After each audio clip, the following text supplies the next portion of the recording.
Ya. Assalamualaikum Assalamualaikum warahmatullahi warahmatullahi wabarakatuh. wabarakatuh. Nama saya Ardana Sekiasan NPM 23520002. Nama saya Dwi Kurniawan NPM 23520005. Nama saya itu Anggara, NPM 23520006. Jadi kami di sini akan menjelaskan yaitu mengenai AMDAL, analisis mengenai dampak lingkungan. Jadi yang pertama akan saya sampaikan terlebih dahulu. Oke, jadi yang pertama yaitu ialah peraturan perundang-undangan. UU LH, Undang-Undang Lingkungan Hidup Nomor 23 Tahun 1997. Yang paling baru adalah Undang-Undang Nomor 3 Tahun 2009 tentang pengelolaan lingkungan hidup merupakan payung dari seluruh kebijakan lingkungan hidup. Beberapa definisi lingkungan. Lingkungan hidup adalah kesatuan ruang dengan semua benda, daya, keadaan, dan makhluk hidup, termasuk manusia dan perilakunya yang mempengaruhi kelangsungan perkehidupan dan kesejahteraan manusia serta makhluk hidup lain. Pengelolaan lingkungan hidup adalah upaya terpadu untuk melestarikan fungsi lingkungan hidup yang meliputi kebijaksanaan, penataan, pemanfaatan, pengembangan, pemeliharaan, pemulihan, pengawasan, dan pengendalian lingkungan hidup. Pembangunan berkelanjutan yang berwawasan lingkungan hidup adalah upaya sadar dan terencana yang memadukan lingkungan hidup termasuk sumber daya ke dalam proses pembangunan untuk menjamin kemampuan, kesejahteraan, dan mutu hidup generasi masa kini dan generasi masa depan. Lalu selanjutnya, ekosistem adalah tatanan unsur lingkungan hidup yang merupakan kesatuan utuh, menyeluruh, dan saling mempengaruhi dalam membentuk keseimbangan, stabilitas, dan produktivitas lingkungan hidup. Pelestarian fungsi lingkungan hidup adalah rangkaian upaya untuk memelihara kelangsungan daya dukung dan daya tampung lingkungan hidup. Daya dukung lingkungan hidup adalah kemampuan lingkungan hidup untuk mendukung kehidupan manusia dan makhluk hidup lain. Pelestarian daya dukung lingkungan hidup adalah rangkaian upaya untuk melindungi kemampuan lingkungan hidup terhadap tekanan perubahan dan atau dampak negatif yang ditimbulkan oleh suatu kegiatan agar tetap mampu mendukung kehidupan manusia dan makhluk hidup lain. Next. Oke, daya tampung lingkungan hidup adalah kemampuan lingkungan hidup untuk menyerap zat energi dan atau komponen lain yang masuk atau dimasukkan ke dalamnya. Pelestarian daya tampung lingkungan hidup adalah rangkaian upaya untuk melindungi kemampuan lingkungan hidup untuk menyerap zat, energi, dan atau komponen lain yang dibuang ke dalamnya. Sumber daya adalah unsur lingkungan hidup yang terdiri atas sumber daya manusia, sumber daya alam, baik hayati maupun non-hayati, dan sumber daya buatan. Baku mutu lingkungan hidup adalah ukuran batas atau kadar makhluk hidup, zat, energi, atau komponen yang ada, atau harus ada, dan atau unsur pencemar yang ditenggang keberadaannya dalam suatu sumber daya tertentu sebagai unsur lingkungan hidup. Selanjutnya, pencemaran lingkungan hidup yaitu adalah masuknya atau dimasukkannya makhluk hidup, zat, energi, dan atau komponen lain ke dalam lingkungan hidup oleh kegiatan manusia, sehingganya kualitasnya turun sampai ke tingkat tertentu yang menyebabkan lingkungan hidup tidak dapat berfungsi sesuai dengan peruntukannya. Next. Kriteria baku kerusakan lingkungan hidup adalah ukuran batas perubahan sifat fisik dan atau hayati lingkungan hidup yang dapat ditenggang. Kerusakan lingkungan hidup adalah tindakan yang menimbulkan perubahan langsung atau tidak langsung terhadap sifat fisik dan atau hayatinya yang mengakibatkan lingkungan hidup tidak berfungsi lagi dalam menunjang pembangunan berkelanjutan. Konservasi sumber daya alam adalah pengelolaan sumber daya alam tak terbaharui untuk menjamin pemanfaatannya secara bijaksana dan sumber daya alam yang terbaharui untuk menjamin kesinambungan ketersediaannya dengan tetap memelihara dan meningkatkan kualitas nilai serta keanekaragamannya. Limbah adalah sisa suatu usaha dan atau kegiatan. Bahan berbahaya dan beracun adalah setiap bahan yang karena sifat atau konsentrasi jumlahnya, baik secara langsung maupun tidak langsung, dapat mencemarkan dan atau merusakkan lingkungan hidup, kesehatan, kelangsungan hidup manusia, serta makhluk hidup lain. Limbah bahan berbahaya dan beracun adalah sisa suatu usaha dan atau kegiatan yang mengandung bahan berbahaya dan atau beracun, yang karena sifat dan atau konsentrasinya dan atau jumlahnya, baik secara langsung maupun tidak langsung, dapat mencemarkan dan atau merusak lingkungan hidup, dan atau dapat membahayakan lingkungan hidup, kesehatan, kelangsungan hidup manusia, serta makhluk hidup lain. Selanjutnya, sengketa lingkungan hidup adalah perselisihan antara dua pihak atau lebih yang ditimbulkan oleh adanya atau diduga adanya pencemaran dan atau kerusakan lingkungan hidup. Dampak lingkungan hidup adalah pengaruh perubahan pada lingkungan hidup yang diakibatkan oleh suatu usaha dan atau kegiatan. Analisis mengenai dampak lingkungan hidup adalah kajian mengenai dampak besar dan penting suatu usaha dan atau kegiatan yang direncanakan pada lingkungan hidup yang diperlukan bagi proses pengambilan keputusan tentang penyelenggaraan usaha dan kegiatan. Organisasi lingkungan hidup adalah kelompok orang yang terbentuk atas kehendak dan keinginan sendiri di tengah masyarakat yang tujuan dan kegiatannya di bidang lingkungan hidup. Selanjutnya, audit lingkungan hidup adalah suatu proses evaluasi yang dilakukan oleh penanggung jawab usaha dan atau kegiatan untuk menilai tingkat ketaatan terhadap persyaratan hukum yang berlaku dan atau kebijaksanaan dan standar yang ditetapkan oleh penanggung jawab usaha dan atau kegiatan yang bersangkutan. Next. Nah, jadi selanjutnya ini adalah proyek sipil wajib AMDAL. Itu satu proyek ke PU-an. A. Real Estate lebih dari 25 HU per kota metropolitan dan lebih besar 100 HU per kota atau kabupaten. B. Jalan tol atau semua besaran. Jalan provinsi atau kabupaten yaitu lebih besar daripada 25 kilometer. D. Pelabuhan dan dermaga lebih besar dari 300 meter. Bandar udara semua besaran. Jembatan, bentang lebih besar 500 meter. Terminal type B dan A. Bendungan TPA luas lebih besar dari 10 hektar. Dua, Diknas, gedung pendidikan, luas bangunan yaitu 10.000 meter 10.000 meter persegi. Tiga, Perindak, pusat perdagangan, luas bangunannya yaitu lebih besar 10.000 meter persegi atau luas lahan lebih besar 5 hektar. Oke, selanjutnya. Empat, itu dinas pariwisata, hotel. Nah, hotel ini ada kamar, yaitu kamarnya itu lebih dari 200 kamar. Lalu dinas kesehatan. Di dinas kesehatan ini, rumah sakit itu dengan bed 200 atau RS type B dan A.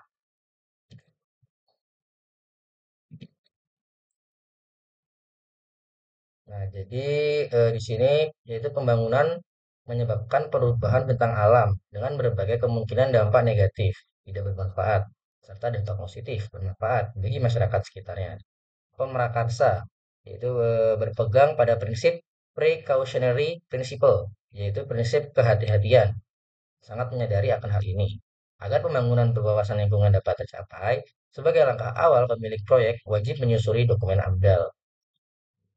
Kegiatan usaha yang diperkirakan menimbulkan dampak penting AL, yaitu pengubahan bentuk lahan dan bentang alam proses dan kegiatan yang secara potensial dapat menimbulkan pemborosan, pencemaran, dan kerusakan lingkungan hidup, serta kemerosotan sumber daya alam dan pemanfaatannya.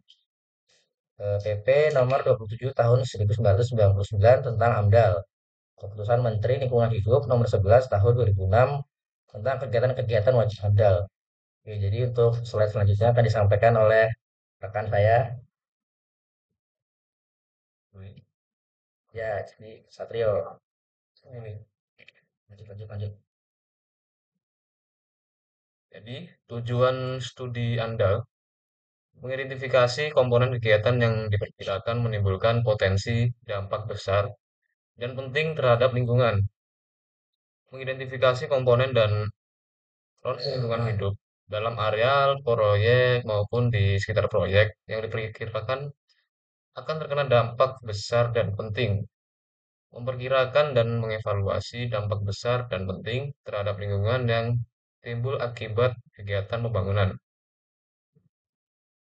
Memberi rumusan, saran tidak lanjut, kegiatan pengelolaan dan pemantauan terhadap perubahan kualitas lingkungan yang terjadi.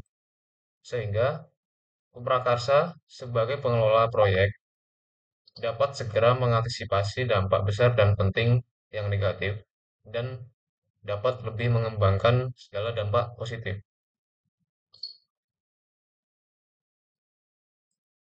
Selanjutnya, kegunaan studi andal. Bagi pemerintah dapat digunakan sebagai pedoman dalam pengambilan keputusan, perencanaan pembangunan wilayah, serta pedoman untuk memantau efektivitas dan efisiensi pelaksanaan pengelolaan lingkungan yang dilakukan oleh pihak pemilik proyek. Bagi pihak Pramakarsa, sebagai pedoman dalam melakukan pengelolaan dan pemantauan terhadap dampak yang diperkirakan terjadi serta acuan untuk lebih meningkatkan integrasi dan partisipasi masyarakat sekitarnya. Bagi masyarakat sekitar proyek, sebagai sumber informasi serta acuan untuk melakukan kontrol upaya pengelolaan lingkungan yang dilakukan pemilihan proyek. Kebijakan LH di Indonesia pasca otonomi daerah. Secara bertahap, pusat memberi kebebasan kabupaten atau kota untuk mengurusi SDA yang ada di wilayah masing-masing. Terdapat keterbatasan SDM dan pendanaan sehingga SDA yang potensial tidak dapat meningkatkan kesejahteraan masyarakat. Terdapat beberapa kegiatan pembangunan yang belum dilepas oleh pusat, yaitu A. Bidang pertambangan, B. Beberapa kegiatan di bidang perhubungan bandara. Lalu untuk pengertian AMDAL adalah kajian mengenai dampak besar dan penting suatu usaha dan atau kegiatan yang direncanakan pada lingkungan hidup yang diperlukan bagi proses pengambilan keputusan tentang penyelenggaraan usaha atau kegiatan ULH nomor 23 tahun 1997.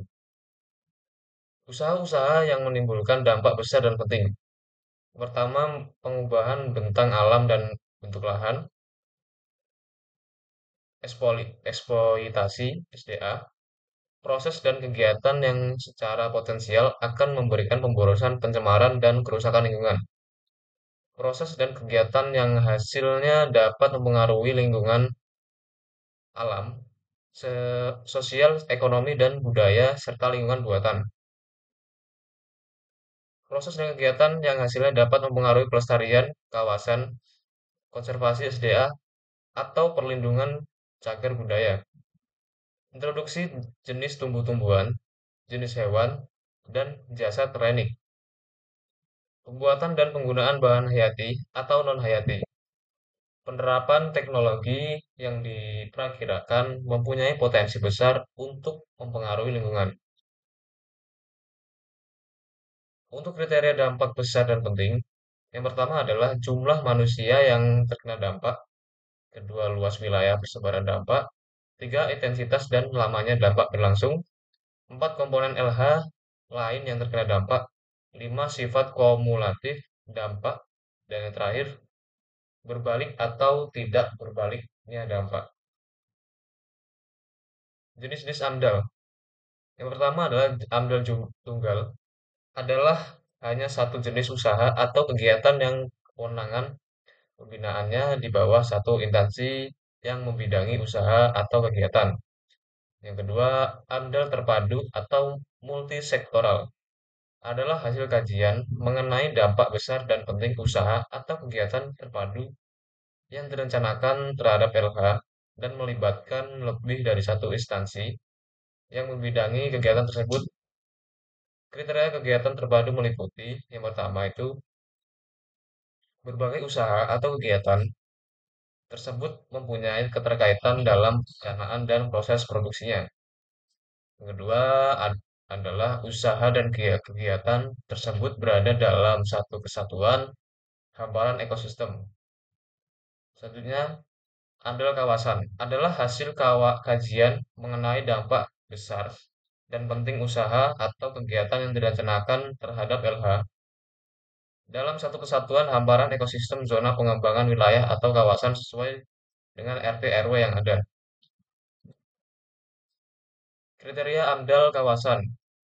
Yang pertama, berbagai usaha atau kegiatan yang saling terkait perencanaannya antar satu dengan yang lainnya.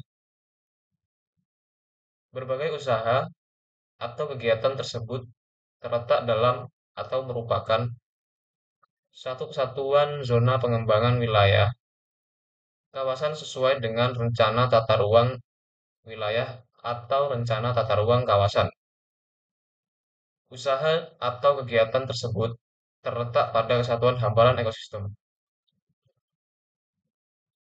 AMDAL lahan basah.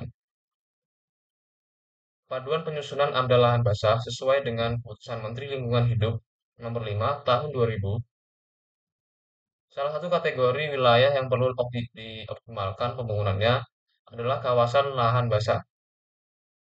Tipologi ekosistem terbagi menjadi tiga zona. Yang pertama, ekosistem rawa, pasang surut air payau atau asin. Yang kedua, ekosistem rawa, pasang surut air tawar. Yang ketiga, ekosistem rawa non pasang surut atau rawa lembah. Hal-hal yang harus diingat terkait kawasan lahan basah. Ekosistem lahan basah memiliki potensi alami yang sangat lekat terhadap setiap sentuhan pembangunan yang merubah perilaku air, hujan, air sungai, dan air laut. Pada bentang lahan itu, ekosistem lahan basah sesungguhnya bersifat terbuka untuk menerima dan meneruskan setiap material dalam gunung seluri yang terbawa sebagai kandungan air. Ekosistem lahan basah sesungguhnya berperan penting dalam mengatur keseimbangan hidup setiap ekosistem darat di hulu dan sekitarnya, serta setiap ekosistem kelautan di hilirnya. Selanjutnya akan disampaikan.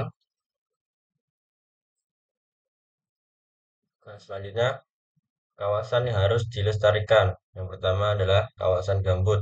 Kawasan yang unsur pembentuk tanahnya sebagian besar berupa sisa-sisa bahan organik yang tertimbun dalam waktu lama. Kawasan gambut berfungsi sebagai penambat air, mengendalikan hidrologi setempat. Kawasan yang dilindungi adalah gambut dengan ketebalan 3 meter atau lebih yang terdapat pada hulu sungai dan rawa. Nah, yang kedua, kawasan resapan air. Daerah yang mempunyai kemampuan tinggi untuk meresapkan air hujan sehingga merupakan tempat pengisian air murni aquifer yang berguna sebagai sumber air. Kriterianya itu curah hujan tinggi, struktur tanah mempunyai permeabilitas tinggi. Nah, untuk kadernya selanjutnya ke sempadan sungai. Kawasan sepanjang kanan kiri sungai termasuk sungai buatan, kanal, saluran irigasi primer yang mempunyai manfaat penting untuk mempertahankan kelestarian fungsi sungai. Kriteria sempadan sungai. Yang pertama, sekurang-kurangnya 100 meter di kiri kanan sungai besar dan 50 meter di kiri kanan anak sungai yang berada di luar permukiman. Untuk sungai, di kawasan permukiman, lebar sepandan sungai seharusnya cukup untuk membangun jalan inspeksi yaitu 10-15 meter. Nah, untuk sepandan pantai, kawasan tertentu sepanjang pantai yang mempunyai manfaat penting untuk mempertahankan dan melindungi kelestarian fungsi pantai dari gangguan kegiatan ataupun proses alam. Kriterianya, dataran sepanjang tepian tepian yang lebarnya proporsional dengan bentuk dan kondisi fisik pantai minimal minimal 100 meter dari titik pasang tertinggi ke arah darat. Nah, kawasan sekitar waduk atau danau. Kawasan tertentu di sekeliling danau atau waduk yang mempunyai manfaat penting untuk mempertahankan kelestarian fungsi waduk dan danau. Perlindungan terhadap kawasan sungai atau waduk dilakukan untuk melindungi danau dan waduk. Kriterianya sepanjang tepian danau atau waduk antara 50 sampai 100 meter dari titik pasang tertinggi ke arah darat. Nah, untuk kawasan rawa berhutan bakau, kawasan pesisir laut yang merupakan habitat alami hutan bakau, mangrove, yang berfungsi memberikan perlindungan kepada peri kehidupan pantai dan lautan. Kriterianya minimal 130 kali nilai rata-rata perbedaan air pasang tertinggi dan terendah tahunan diukur dari garis air surut terendah ke arah darat. Nah, rawa, lahan genangan air secara alamiah yang terjadi secara terus-menerus atau musiman akibat drainase alamiah yang terhambat serta mempunyai ciri-ciri khusus, termasuk dalam kawasan pengelolaan kawasan lindung antara lain kawasan hutan lindung, kawasan bergambut, kawasan resapan air, sepadan pantai, sepadan sungai, kawasan sekitar waduk danau, kawasan sekitar mata air, kawasan suaka alam laut dan perairan, kawasan rawa bencana. Terus kawasan suaka alam darat, kawasan mangrove, taman nasional, taman hutan raya, taman wisata alam, budaya dan tuh, bagian alir penyusunan AMDAL. Yang pertama, pengumpulan data dan informasi tentang yang pertama rencana usaha dan atau kegiatan. Yang kedua, rona lingkungan awal. Selanjutnya, proyeksi perubahan rona lingkungan hidup awal sebagai akibat adanya usaha atau kegiatan. Selanjutnya, penentuan dampak besar dan penting tentang lingkungan hidup yang ditimbulkan oleh rencana usaha dan kegiatan. Selanjutnya, evaluasi dampak besar dan penting terhadap lingkungan hidup. Terus selanjutnya lagi, rekomendasi saran tindak untuk mengambil keputusan berencana dan pengelola lingkungan hidup berupa alternatif usaha. Yang kedua, rencana pengelolaan lingkungan. Yang ketiga, rencana pemantauan lingkungan. Nah, sudah selesai.